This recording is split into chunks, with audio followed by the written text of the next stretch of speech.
Now, I know you're excited to get started on the five forces analysis, but in order to stay rigorous here and to avoid getting tangled up in incorrect conclusions here, it's important to be systematic about applying the framework here. So I've written out some steps for you on how to do this here. The first step is to really think about, okay, what's the business unit that I want to look at here? How do I want to define the boundaries around that business unit in geographic and product terms? So for example, do I want to look at Canadian wireless telephony? Or do I want to look at international or global telephony services here? How do I want to think about the boundaries on wireless? Is it going to include only voice here, or am I going to include data as well here? So what's the exact business that I'm looking at within the organization that I'm studying here? So that's the first step, is to identify the business unit and its geographic and product boundaries. The second step is to define the industry. And I'm a great advocate of defining industries pretty narrowly. Nothing drives me crazier, to be honest, than reading a report on, say, the future of healthcare or the future of financial services.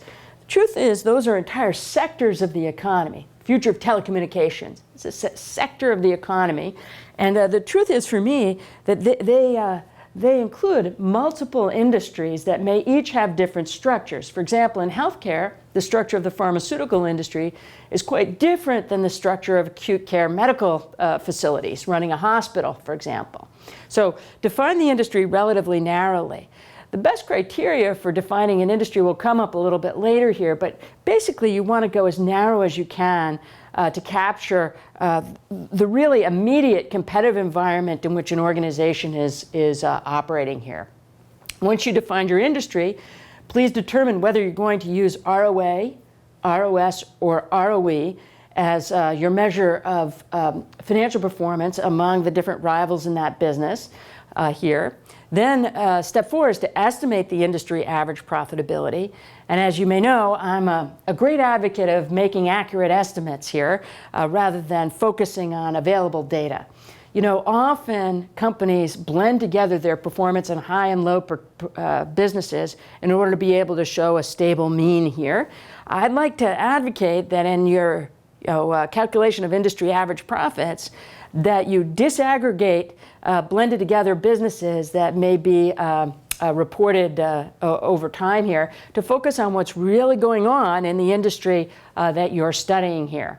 You can rely on Hoover's, Morningstar, some of the major reporting bodies to try to get an economic average that reflects an analyst's, say, assessment of what's going on in a particular industry. But again, the goal here is to focus on what's really important among the rivals that you're studying relatively narrowly as the object of your project here. So make sure you're estimating the industry average profitability as accurately as possible, given the nature of the industry that you've just defined here. Now, once you estimate that industry average, please compare that number to the global average that I provided you earlier to determine if the industry is attractive or unattractive.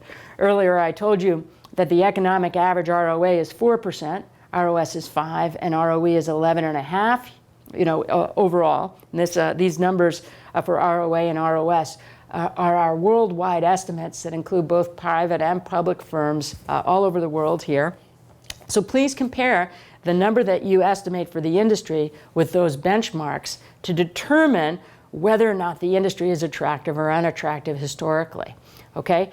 Only once you come to a conclusion based on the numbers should you begin your five forces analysis. In other words, we're going to use the five forces analysis here to explain historically why the industry is attractive or unattractive, and that conclusion about industry attractiveness is being driven by the data, not by your qualitative assessment of whether buyer power and so on are high or low. We're going to use the five forces analysis to explain why financial returns historically have deviated from those economic averages.